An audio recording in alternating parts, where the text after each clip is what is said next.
el período comprendido entre el 2649 y el 1070 a.C., durante el cual en el Antiguo Egipto se sucedieron 18 dinastías, está lleno de notables ejemplos de pintura. Fue en esta época cuando se consolidaron y florecieron las principales tradiciones artísticas que más tarde se convertirían en la base del arte egipcio. Los frescos murales que adornaban templos, tumbas y palacios impresionan por su nivel de detalle, simbolismo y refinamiento en la ejecución. Los artistas de aquella época captaban con maestría escenas de la vida cotidiana, motivos religiosos y retratos de los faraones, resaltando su origen divino y su poder absoluto. El arte del Antiguo Egipto abarcaba una amplia variedad de disciplinas, incluyendo la escultura, la arquitectura, la orfebrería, el textil, la cerámica, el paisajismo y la confección de vestimentas. Los artistas egipcios fueron pioneros en la creación de postulados espirituales, sociales y políticos, y sus obras siempre tenían un propósito cultural, dinástico o religioso. Aunque estaban limitados por tradiciones estrictas, lograban demostrar un increíble dominio técnico y creatividad. Para ellos, no existía distinción entre arte y artesanía, una separación que solo apareció durante el Renacimiento temprano. Las obras de arte y arquitectura creadas durante el período del Reino Antiguo sentaron las bases para los artistas de las dos eras posteriores. Por ejemplo, durante el reinado del faraón Djoser, gran monarca de la tercera dinastía, su consejero y arquitecto principal, Imhotep, construyó en Saqqara, la necrópolis de los faraones, la primera pirámide escalonada. En la capital, Memphis, en 1924, se descubrió una estatua policromada única del faraón, tallada en piedra caliza a tamaño real. Se considera la estatua más antigua del mundo creada a esta escala. Años después, la construcción de pirámides privadas y la edificación de enormes mausoleos bajo el reinado del faraón Snefru, fundador de la cuarta dinastía, marcó la transición de las pirámides escalonadas a monumentos de gran envergadura, erigidos mediante la superposición de bloques de piedra caliza.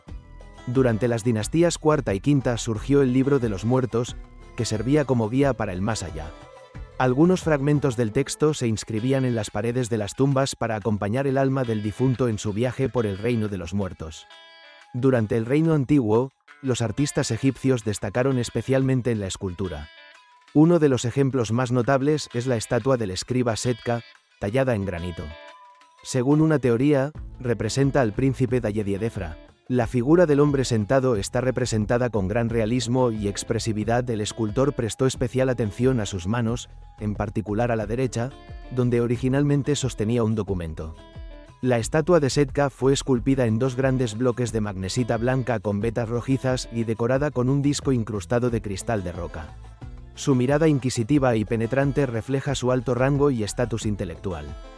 La tumba de Ti y el arte del Reino Nuevo. La tumba de Ti, descubierta en 1865 por el arqueólogo Auguste Mariette, es uno de los artefactos más significativos del período tardío del Reino Antiguo.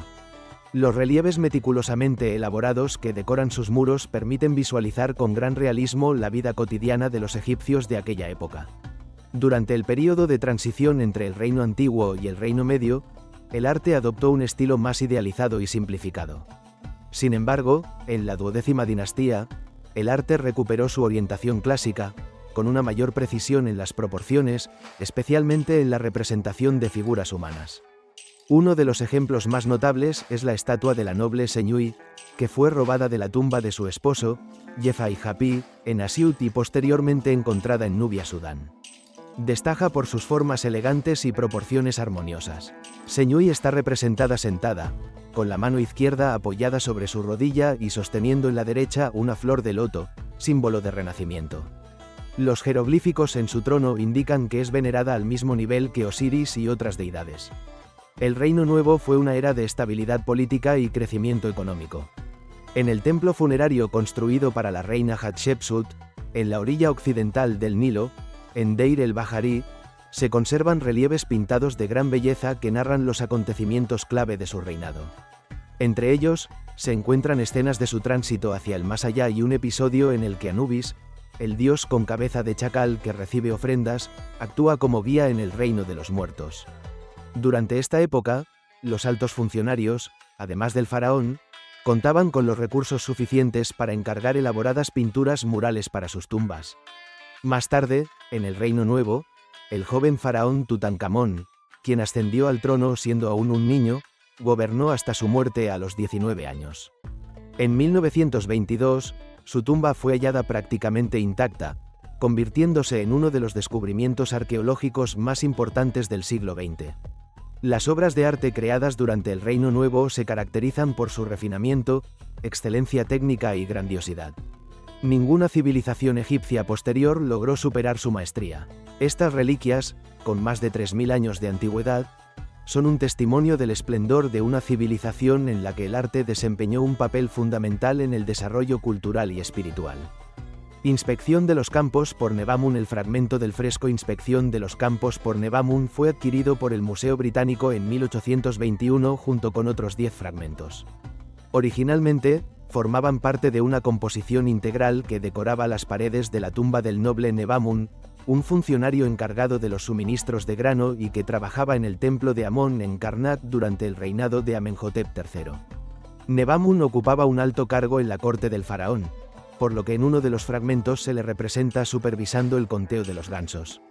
Es posible que en otros fragmentos de la tumba, que no han llegado hasta nuestros días, también estuviera representado desempeñando sus funciones oficiales. En este fragmento, en la parte izquierda de la composición, se observa a un anciano agricultor de pie frente a dos altos funcionarios, que están sentados en sus carros cerca de una higuera. Por orden de Nebamun, el agricultor inspecciona los campos y verifica los límites de las tierras. A sus pies se encuentra una piedra blanca de demarcación, un símbolo importante en el arte egipcio que indicaba las fronteras de las propiedades. La representación esquemática de los dos funcionarios junto con sus carros es una técnica artística característica de la época. Sin embargo, la figura del anciano agricultor está realizada con un realismo inusual, contrastando notablemente con el estilo más estilizado de las demás imágenes. En otros fragmentos de la tumba se pueden ver escenas del conteo de ganado, la caza de aves en zonas pantanosas, la presentación de ofrendas a Nebamun y sus hijos, así como un banquete en un jardín con un estanque, probablemente perteneciente al propio Nebamun.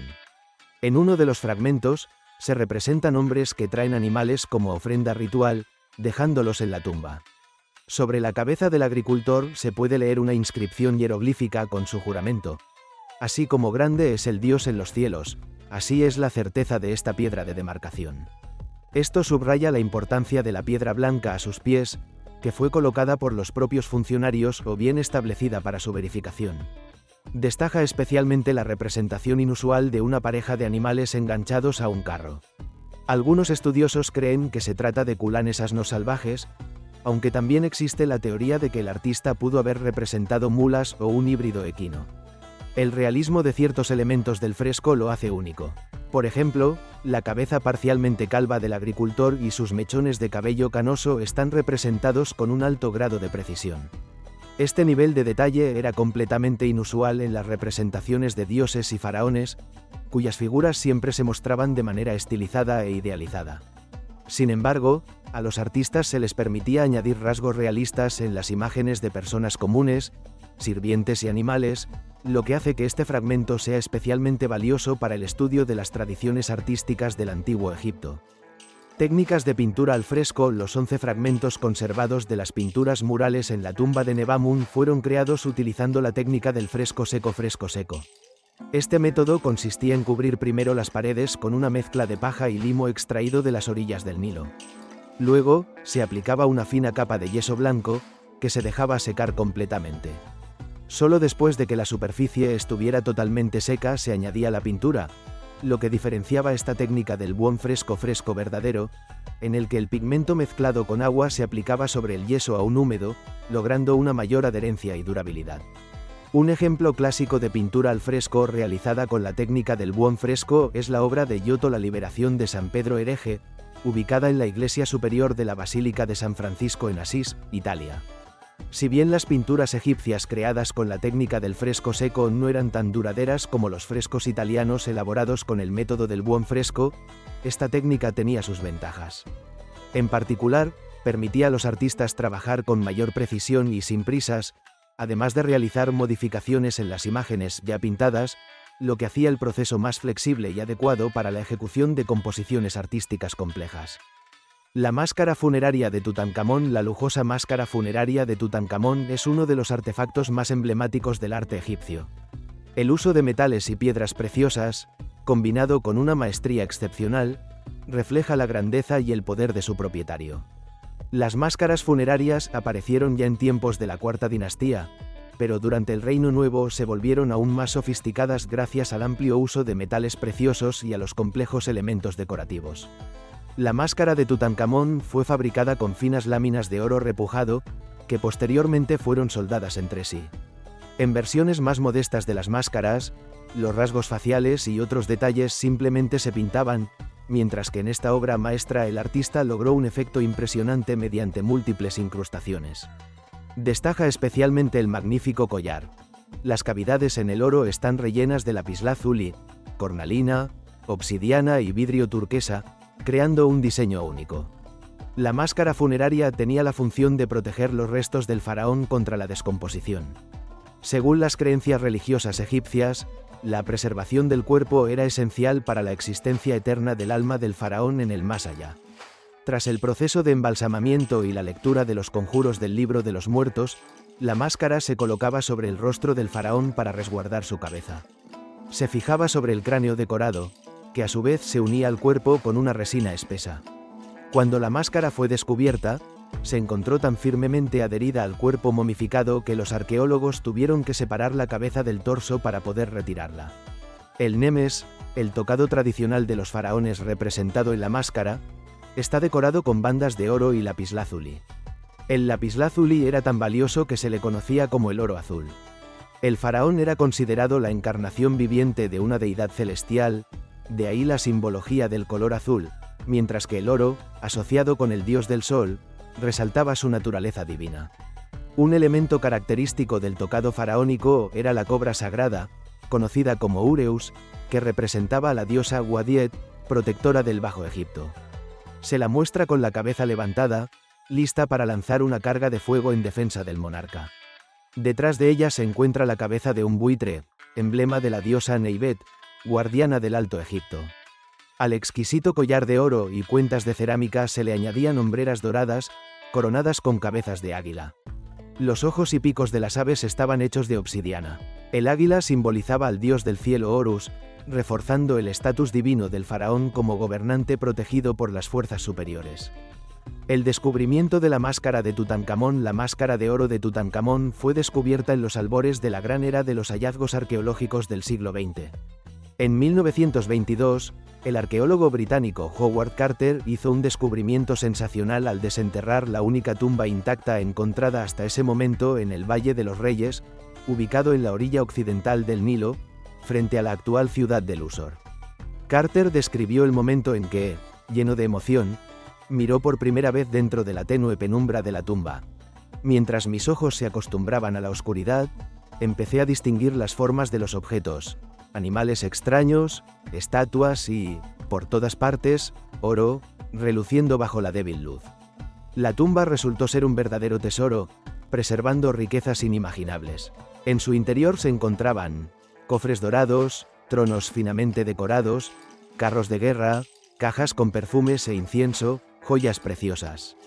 Este hallazgo tuvo un enorme valor histórico, especialmente porque hasta entonces apenas se sabía algo sobre Tutankamón. Ascendió al trono a una edad temprana y murió antes de cumplir 20 años. Su nombre quedó en el olvido, y solo gracias al descubrimiento de Carter el mundo conoció al faraón cuyos tesoros se convirtieron en algunos de los artefactos más famosos del antiguo Egipto.